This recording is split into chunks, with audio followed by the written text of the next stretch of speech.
কিছুটা সময় আমি নিজেকেও দিই। যে কথাগুলো কিংবা দুঃখগুলো কাউকে বলা যায় না বা ভাগ দেওয়া যায় না, তা আস্তে করে ফিসফিসিয়ে বলে দিই নিজের কাছে। অন্ধকার যখন গলা টিপে ধরে, তখন নিজের দুহাত একসাথে করে নিজেকেই সান্ত্বনা দিয়ে বলি, এই তো আমি আছি। নিজের জন্য কিছু কবিতা লিখি, নিজেকে শোনাই, আবার নিজেই খিটখিটিয়ে হাসি। আয়নায় ফ্যাল ফ্যাল করে নিজের দিকেই তাকিয়ে থাকি।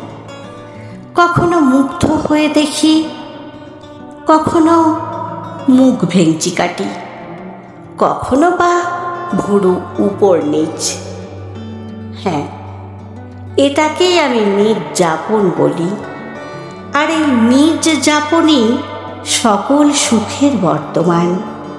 এই নির্যাপনই সকল সুখ।